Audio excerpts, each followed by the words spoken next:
Admiral Jake Morrison stood in the center of the Great Hall. Around him sat 17 different alien species. Each one looked more advanced than humans were supposed to be. The emergency meeting had been called after human warships appeared from nowhere during the recent war between the Vorthan and Kalari races.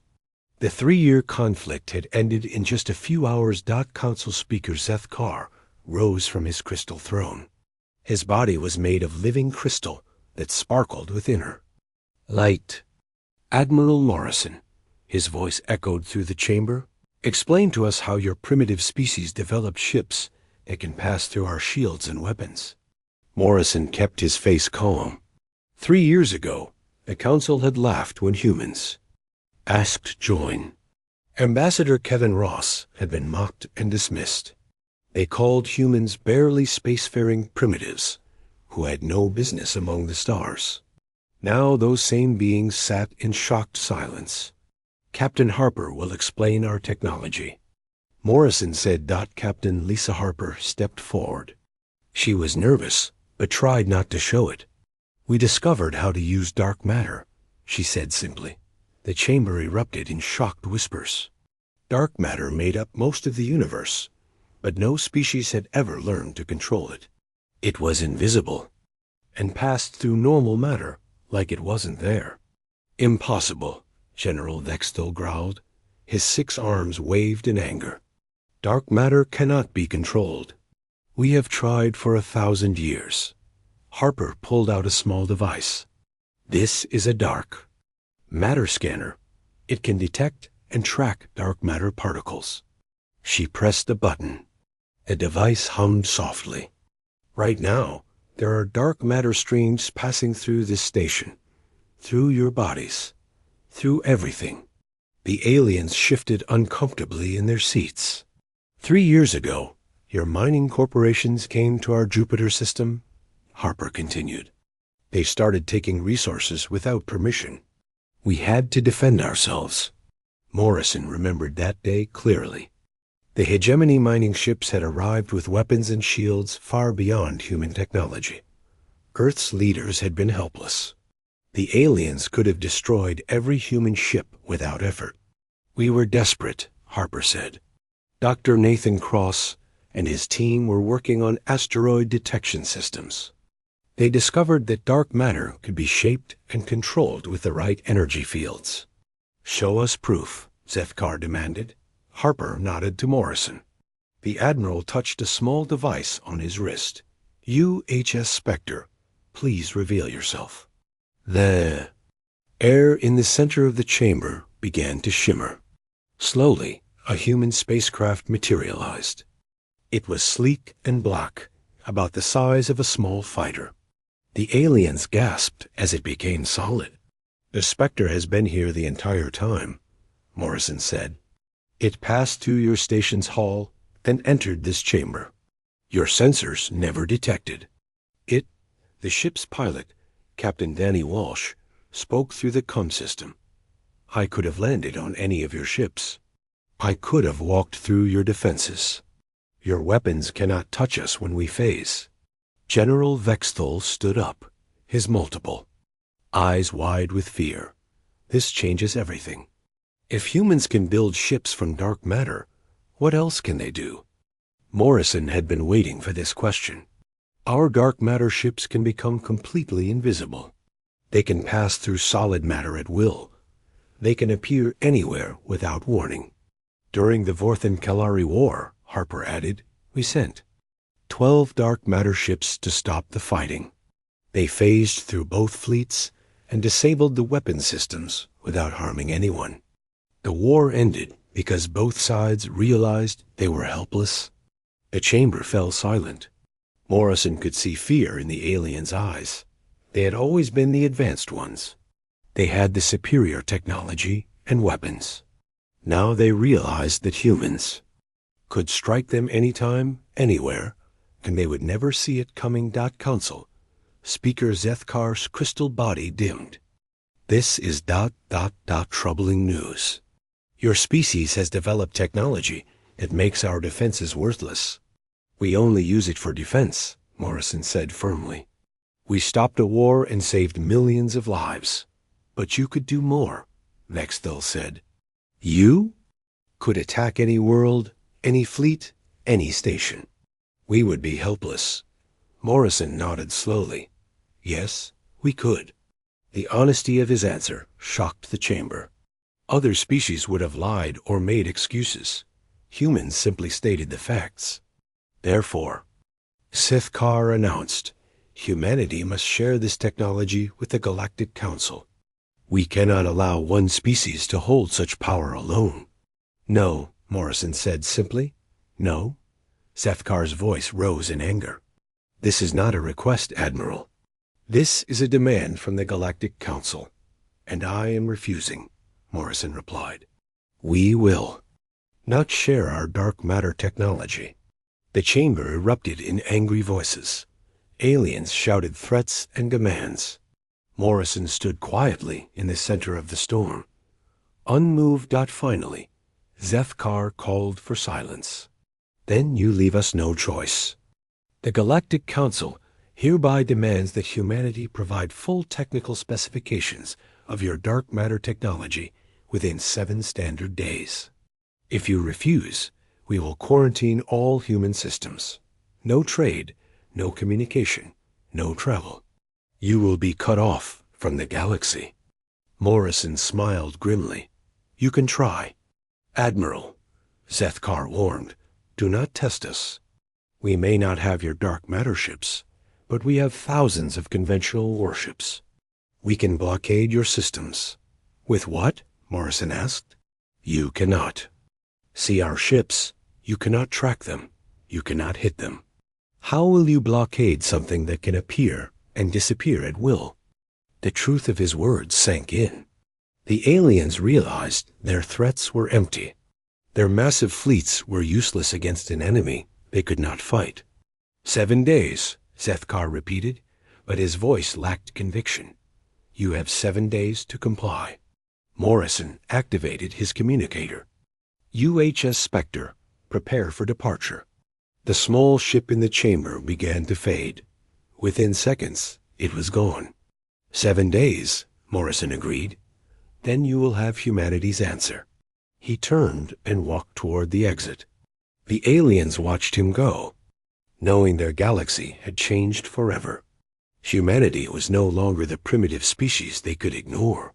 The balance of power had shifted, and they were no longer the ones holding it. President Maria Rodriguez sat at the head of the long table in the Global Defense Command Center. The room was filled with Earth's most important leaders. Admiral Morrison had returned from the Galactic Council meeting with troubling news. They want our dark matter technology, Morrison reported. All of it.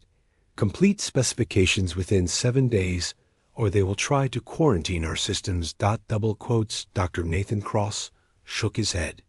We cannot give them this technology. It would be suicide. Cross was the man who had made it all possible. 3 years ago, he had been a simple physicist working on asteroid detection. Now he was the most important scientist in human space. Explain why, President Rodriguez said. Dark matter manipulation is not just about ships, Cross began. Once someone understands the basic principles, they can do anything. They can make weapons that phase through armor. They can create shields that nothing can penetrate. They can build bombs that explode inside solid matter. Engineer Rachel Kim nodded in agreement. If we share this technology, every species in the galaxy will have it within months. We will lose our only advantage. But if we refuse, Senator Paul Mitchell said, we face the combined might of the Galactic Council. Thousands of ships against our small fleet. Tyler Brooks, the quantum specialist on Cross's team, laughed. Senator, you still don't understand what we have created. Their ships cannot hurt us. Our dark matter vessels can phase through anything. They throw at us.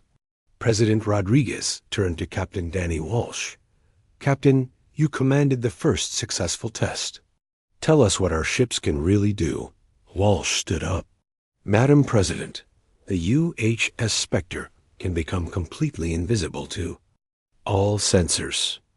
We can pass through solid matter like it isn't there. We can appear inside an enemy ship and disable it from within. Show them the Jupiter incident, Morrison suggested. Walsh activated a holographic display. 3 months ago, Hegemony Mining sent 3 dreadnoughts to Jupiter. They were stripping our moons and threatening to destroy any human ships that interfered. The hologram showed massive alien warships. Each one was 10 times larger than any human vessel. Their weapons could destroy cities. I took the Spectre and phased through their hull, Walsh continued. I moved through their ship like a ghost. Their crew could not see me or stop me. I reached the reactor room and placed a small device that shut down their power systems. You disabled a dreadnought without firing a shot? Senator Mitchell asked. All 3 dreadnoughts, Walsh corrected. In less than an hour. They never knew what hit them. The room fell silent. Everyone understood the implications. This is why we cannot share the technology, Dr. Cross said. Right now, we are the only species that can do this. If we give away our secrets, we become just another target. President Rodriguez looked around the table. What are our options? Admiral Morrison pulled up a star chart. We have built 12 dark matter ships so far. The UHS Spectre, Use Phantom, Use Wraith, Use Shadow, Use Nightmare, Use Ghost, Use Banshee, Use Shade, Use Vapor, Use Mirage, Use Eclipse, and Use Void. 12 ships against thousands, Senator Mitchell said. The numbers are still against U.S. Numbers don't matter when the enemy cannot fight back, Morrison replied. But we have a bigger problem. Intelligence reports suggest that multiple alien corporations are planning to attack human space. They want to take our technology by force. Commander Ashley Stone spoke up. My ship, the UHS Phantom, has been conducting reconnaissance missions. We have detected alien scout ships near our colonies. They are planning something big. How big? President Rodriguez asked. At least a dozen different species, Stone replied. Maybe more. They are forming an alliance specifically to destroy humanity. The room erupted in worried voices. An alliance of alien species was humanity's worst nightmare. Quiet, President Rodriguez commanded.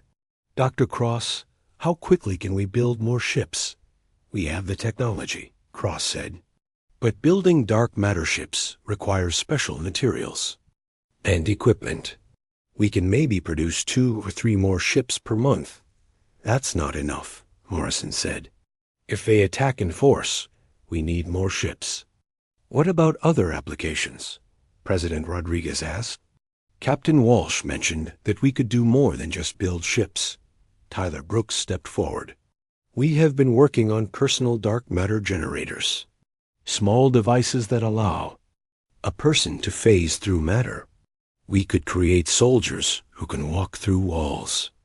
And dark matter communication systems, Rachel Kim added. Messages that travel instantly across any distance. The aliens would never be able to intercept them. We also discovered how to create dark matter shields, Dr. Cross said. We could hide entire planets from enemy sensors. President Rodriguez was quiet for a long moment. So we have the technology to defend ourselves. But what about the Galactic Council's ultimatum? We ignore it, Morrison said firmly. They cannot enforce their demands. Our ships can go anywhere, do anything. They have no power over us. But that makes us enemies with the entire galaxy. Senator Mitchell protested. We are already enemies, Commander Stone said. The moment we developed this technology, we became a threat to every other species. They will never accept us as equals. Then what do you suggest? President Rodriguez asked. Morrison stood up. We take the fight to them. We show them that humanity will not be bullied or destroyed. We use our advantage while we still have it. You want to start a war? Senator Mitchell asked. The war has already started, Morrison replied. The aliens just haven't told us yet. President Rodriguez made her decision. Admiral Morrison, prepare the fleet. We will not surrender our technology, and we will not wait for them to attack us. What about the Galactic Council? Senator Mitchell asked. Tell them we will offer limited cooperation, President Rodriguez said. We will share defensive applications of our technology with peaceful species, but the weapons technology stays with us. They will never accept that, Mitchell warned. Then they will learn what happens when you threaten humanity, Morrison said grimly. Dr. Cross cleared his throat. Madam President, there is something else. We have been working on a new project, something that could change everything.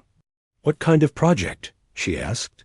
A dark matter field generator, Cross explained. It could make our entire fleet invisible.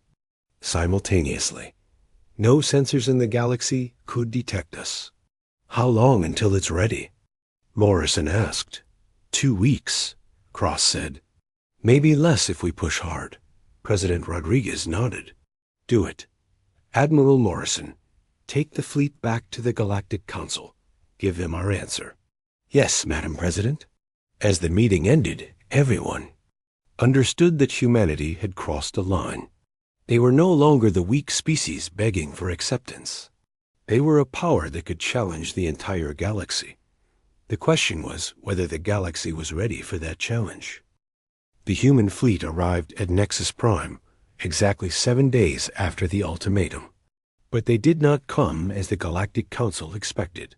Instead of a single diplomatic ship, 12 massive dark matter warships suddenly appeared around the station. Console. Speaker Zeth Carr stared at the displays in shock. The human ships were unlike anything he had ever seen. They seemed to bend light around them, appearing as moving shadows against the stars. His sensors could barely detect them. Admiral Morrison. Zeth Carr's voice crackled over the communication. System, you were instructed to bring only a diplomatic vessel.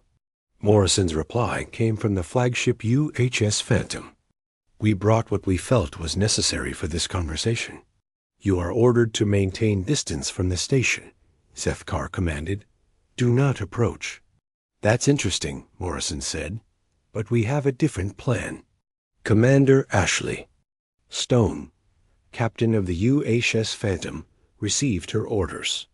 Phase through the station's outer hull. Emerge in the central plaza. Yes, sir, Stone replied. The aliens watched in horror as the UHS Phantom began to move toward the station. Their defense systems activated automatically, firing energy beams and missiles at the approaching ship. The weapons passed right through the vessel without causing any damage. Impossible, General Vexthal whispered. Nothing can pass through. Solid matter. The UHS Phantom disappeared into the station's hull. Inside, thousands of aliens in the central plaza looked up in terror as the massive warship materialized above them. The ship settled gently onto the plaza floor, its engines silent. This is impossible, Zeth Carr said. Our hull is made of compressed duranium. It's the strongest material in the galaxy. Not strong enough, Morrison replied. The demonstration was interrupted by alarms throughout the station. Red lights flashed as emergency messages flooded the communication channels. Hegemony mining fleet approaching, the station's defense coordinator announced. 47 warships, all armed with quantum torpedoes and plasma arrays. General Vexthal. Cursed, they're attacking the station. This is their revenge for the Jupiter incident. The Hegemony ships dropped out of hyperspace in attack formation.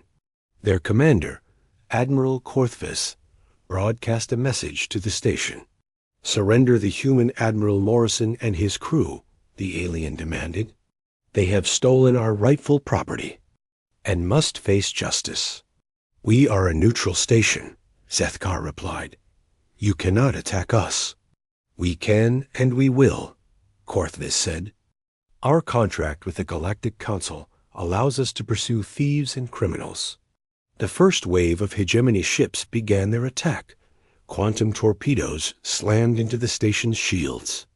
Plasma beams carved through the outer hull. The station's defense systems returned fire, but they were overwhelmed. Hull breach on levels 40 through 60, came the emergency report. Civilian casualties reported. Morrison watched the battle from the bridge of the UHS Phantom. Captain Stone, prepare. To phase. Sir, we're inside the station, Stone replied. If we phase now, we'll leave civilians trapped. Then we do this the hard way, Morrison said.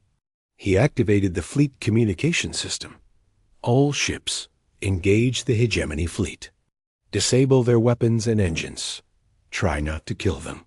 Captain. Ben Taylor aboard the UHS Wraith was the first to respond. Copy that, Admiral. Beginning attack run. The UHS Wraith faded from visibility and phased through the station's hull.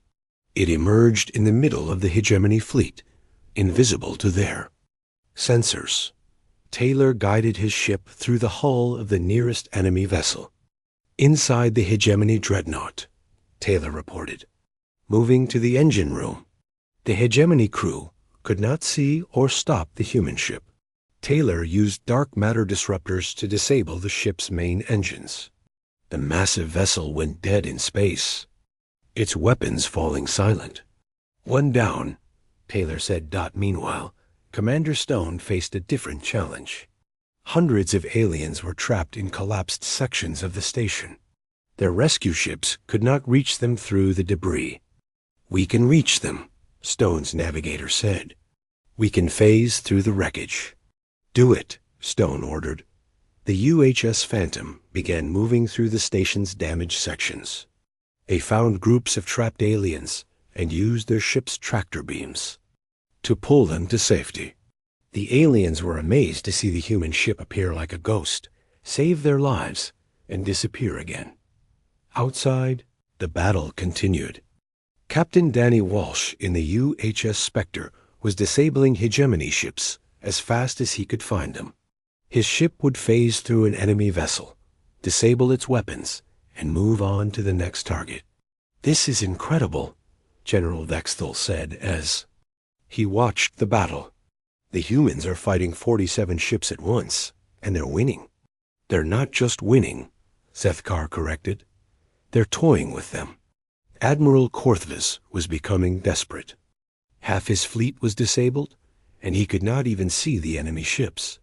All ships fire at random. The humans must be somewhere. The hegemony fleet began firing in all directions. Energy beams and missiles filled space, but none found their targets. The human ships continued to phase through the attacks, striking at will. Admiral, his tactical officer reported, we're detecting something strange. There are human ships inside our command vessel. Korthvis looked around his bridge in panic. That's impossible. Our shields are still up. Shields don't matter, came a human voice from behind him. Korthvis turned to see a figure in a human spacesuit standing in the middle of his bridge. The man had somehow appeared from nowhere. I am Commander Ryan Phillips, the human said. You have two choices. Surrender now, or we disable your ship from the inside. Kill him. Korthvis shouted to his crew. The aliens opened fire with their personal weapons. The energy beams passed right through Phillips without harming him. He was using a personal dark matter generator, making himself intangible. Your weapons cannot hurt me, Phillips said calmly. But mine can hurt you. He pulled out a small device and activated it. The ship's main computer began shutting down. Life support systems failed. The bridge went dark. Surrender, Phillips repeated. Korthvis looked around at his helpless crew. We surrender. Good choice, Phillips said. He activated his communicator. Admiral Morrison, the hegemony fleet is disabled. No casualties on either side. The battle was over. 47 hegemony warships floated dead in space, their crews unharmed, but their ships completely disabled. The human fleet had won without firing a single shot. How? Zethkar asked in amazement. We told you, Morrison replied. We can appear anywhere. We can pass through anything. We can strike without warning. But you didn't kill them, General Vexthul observed. You could have destroyed their entire fleet. We're not murderers, Morrison said. We fight to defend ourselves, not to conquer others. The aliens in the council chamber were silent. They had just witnessed the most one-sided battle in galactic history. Humanity had defeated a major fleet without suffering a single casualty. There is something else you should know, Morrison continued. Intelligence reports indicate that a much larger fleet is heading for Earth. Multiple species working together. They plan to take our technology by force. How many ships? Zethkar asked. Over 3,000, Morrison replied. 12 different species. They call it the Great Alliance. The chamber erupted in shocked voices. 3,000 ships was larger than any fleet in galactic history. They believe that together they can overwhelm us, Morrison said. They are wrong. Admiral, Zethkar said carefully, perhaps we should discuss a peaceful solution. The time for discussion has passed, Morrison replied. They have made their choice. Now they will face the consequences. The human fleet began to fade from view. One by one, the dark matter ships became invisible. We are going to meet this great alliance, Morrison announced. When we are done, the galaxy will understand that humanity is not a species to be threatened. The ships disappeared completely, leaving only empty space around the station. The aliens stared at their sensors, unable to detect any trace of the human fleet. Where did they go? Vexthul asked. They could be anywhere, Zethkar replied. They could be right next to us, and we would never know. The balance of power in the galaxy had shifted permanently. The age of alien dominance was over. The age of humanity had begun. Captain Nicole Evans commanded the patrol vessel UHS Shadow as it moved through the outer rim of human space. Her orders were simple. Watch for enemy scouts and report their movements. What she found was much worse than anyone expected. Admiral Morrison, Evans reported over the quantum communicator. I've intercepted 12 different alien scout ships in the past week. They're mapping our colonies and recording our defense positions. Morrison's voice crackled back across the void. How many ships in total? At least 50 scouts that I've detected, Evans replied. But sir, they're not just watching. They're preparing attack routes. I found probe data showing detailed plans for striking our mining stations. On Earth, Dr. Nathan Cross was working day and night in his laboratory.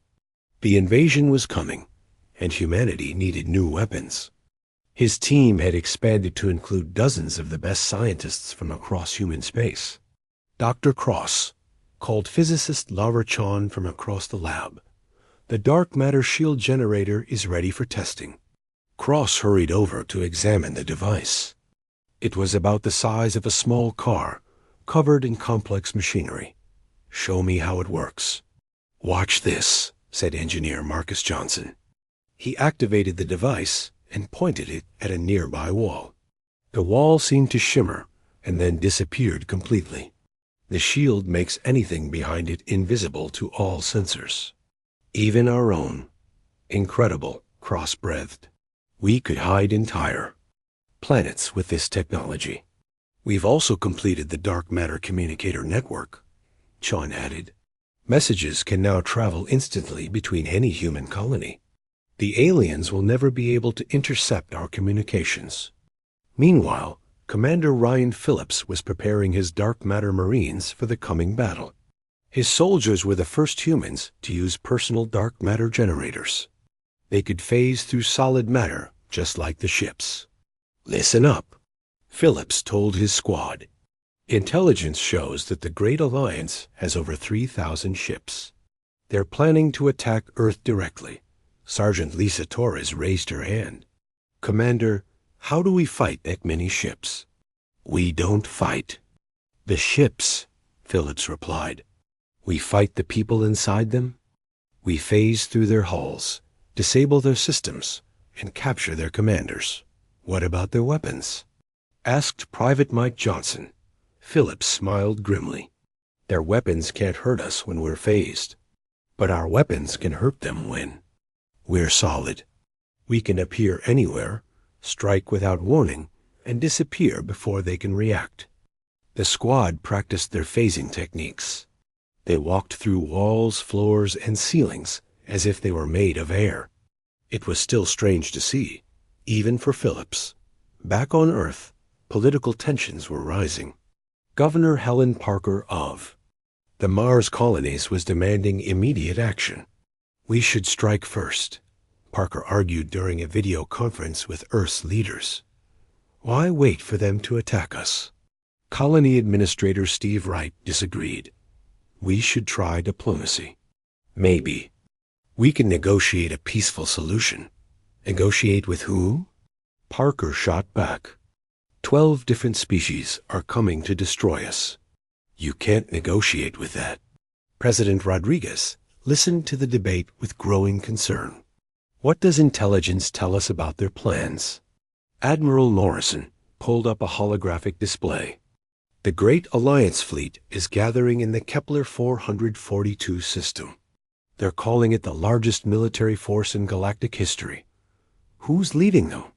President Rodriguez asked. Admiral Korthvis, Morrison replied. The same alien who attacked. Nexus Prime. He's been promoted to Supreme Commander of the Alliance. That's not good, muttered Dr. Cross. He knows how dangerous our ships are. He thinks he has a solution, Morrison continued. Intelligence reports suggest they're planning to use overwhelming numbers. They believe that if they attack with enough ships, some of them will get through. Will they? President Rodriguez asked. Morrison was quiet for a moment. Unknown. We've never faced this many ships before. Our advantage is that we can phase through their attacks, but if they surround us completely, we need more ships, Governor Parker said. How many do we have now? 25, Morrison replied. We've been building as fast as possible. 25 ships against 3,000, Wright said. Those odds are impossible. Not impossible, corrected Commander Phillips. Difficult, but not impossible. Our ships are worth 100 of theirs. The debate was interrupted by an emergency alert. Captain Evans's voice came through the communication system. All stations, this is USS Shadow. The outer colonies are under attack. Repeat, we are under attack. Morrison activated the fleet communication system. Captain Evans, report. Admiral, a force of about 50 ships just attacked New Geneva colony. They're not trying to capture it. They're destroying everything. Casualties? President Rodriguez asked. The entire colony, Evans replied. 200,000 people. They're all gone. The room fell silent. This was not a military attack. This was genocide. Captain, Morrison said carefully, are you certain about the casualty count? I'm looking at the wreckage now, sir. The colony is completely destroyed. No survivors. President Rodriguez's face went pale. They're not here to capture our technology. They're here to eliminate us. That changes everything, Morrison said. If they're committing genocide, we can't hold back. What do you mean? Wright asked. I mean we fight without mercy, Morrison replied. We destroy every ship in their fleet. We show them what happens when you threaten humanity's survival.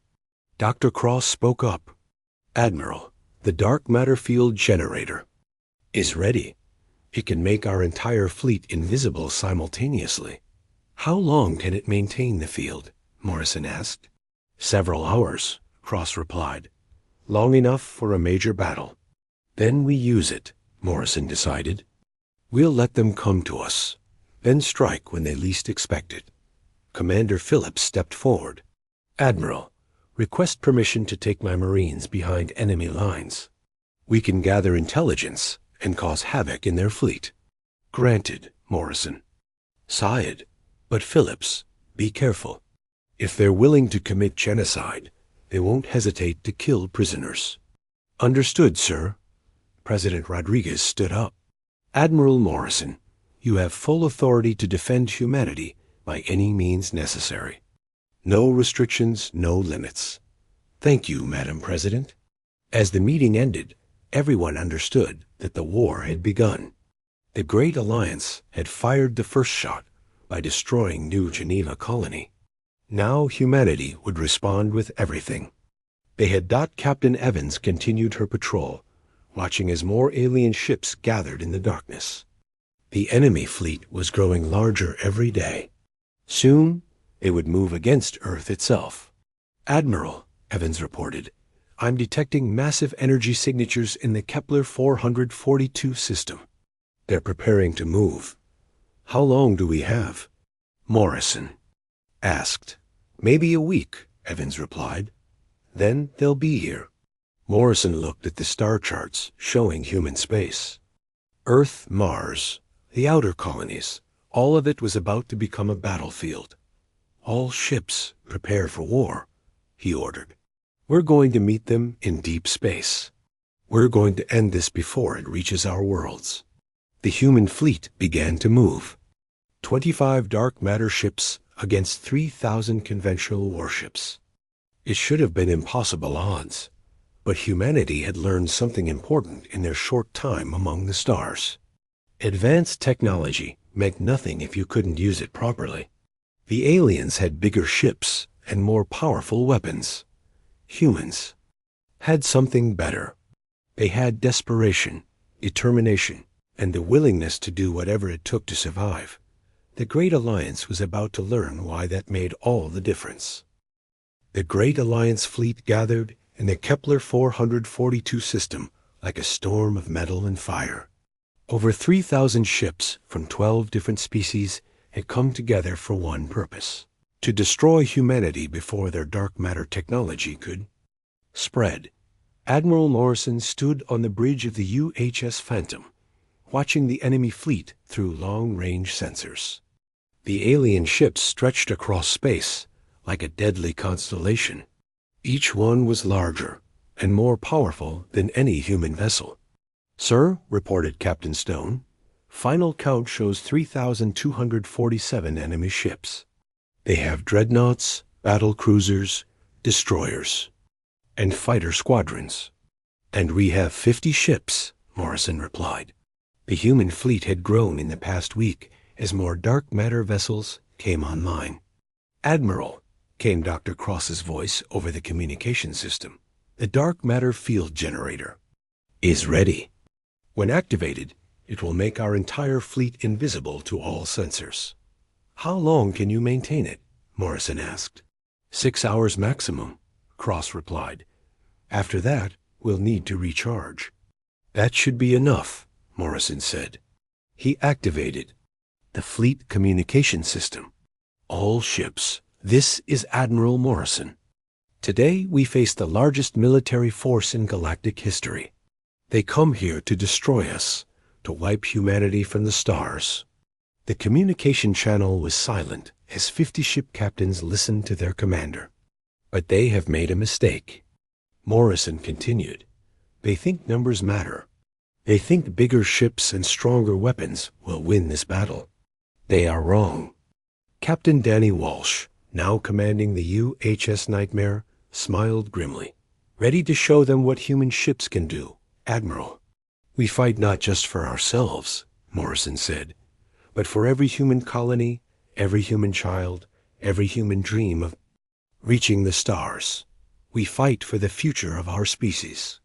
Commander Phillips spoke from the UHS Ghost, where he had prepared his dark matter Marines. Sir, my teams are ready to board enemy vessels. Give the word, and we'll take their command. Ships. Dr. Cross, Morrison said, activate the field generator. Field generator activated, Cross replied. All ships are now invisible. The human fleet vanished from sensors. To the Great Alliance, it was as if 50 warships had simply stopped existing. Admiral Korthvis, commanding the Alliance fleet from his massive flagship, stared at his displays in confusion. Where did they go? Unknown, sir, his tactical officer replied. All human ships have disappeared from our sensors. They're using their phase technology, Korthvis said. But this is different. They've never hidden an entire fleet before. Sir, should we advance toward Earth? Asked his navigation officer. No, Korthvis replied. We wait. They're here somewhere. When they attack, we'll be ready.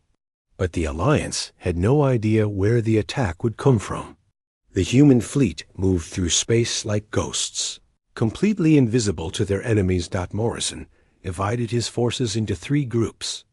Captain Stone led the first group to attack the Alliance's left flank. Captain Walsh took the second group to hit their right side.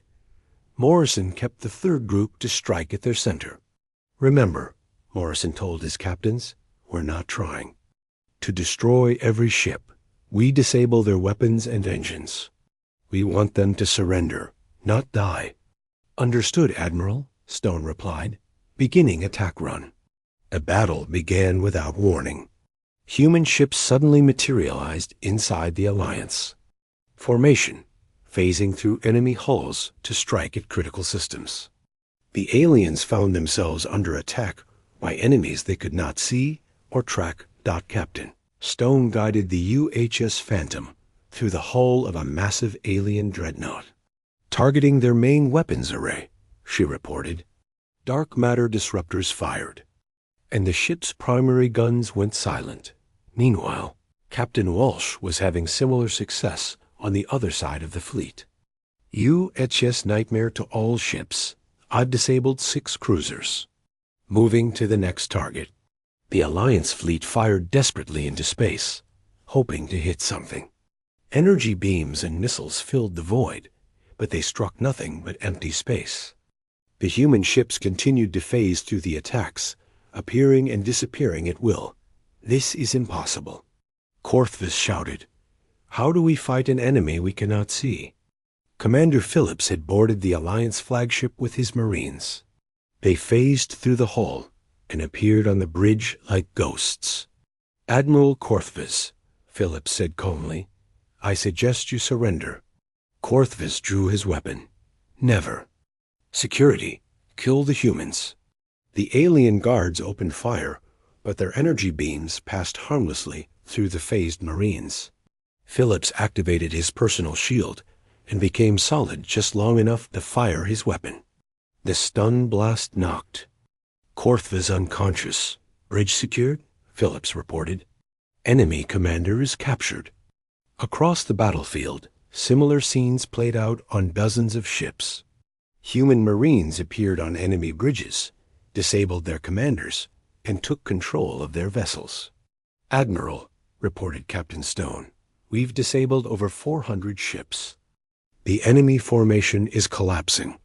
Morrison watched as the Great Alliance fleet fell apart. Ships drifted helplessly in space, their weapons silent and their engines dead. But many were still fighting. Dr. Cross, Morrison said, how much time left on the field generator? 2 hours, sir, Cross replied. But Admiral, I'm detecting something strange. Some of the enemy ships are trying to ram our positions. Morrison. Understood immediately. They're firing blindly and hoping to hit us by accident. All ships maintain phased state. Do not become solid unless absolutely necessary. The battle raged for another hour. Human ships continued to disable enemy vessels while remaining completely invisible. It was the most one-sided battle in Galactic history. Finally, Admiral Korthvis regained consciousness on his bridge. Commander Phillips stood nearby, watching the destruction of the Alliance fleet. Your fleet is finished, Phillips told him. Over 2,000 ships disabled. The rest are retreating. Korthvis looked at his tactical displays in shock. His mighty armada was scattered across space, helpless and defeated. How? He whispered. You cannot fight what you cannot see, Phillips replied. You cannot defeat an enemy that can appear anywhere, but we had superior numbers, superior firepower. You had fear, Phillips said. You came here to commit genocide. You attacked our colonies and killed our people. That was your mistake. Morrison's voice came over the communication system. All Alliance ships, this is Admiral Morrison. Your fleet is defeated. Surrender now, and we will spare your lives. One by one, the surviving Alliance ships lowered their weapons and transmitted surrender signals. The great fleet that was supposed to destroy humanity had been crushed in less than 4 hours. Admiral, Captain Stone reported, total enemy casualties, 0 deaths, minimal injuries. We've captured 1,847 ships intact. The rest escaped into hyperspace. Morrison smiled. Humanity had won the greatest victory in their history without killing a single enemy. 6 months later, Ambassador Kevin Ross stood before the reformed Galactic Council.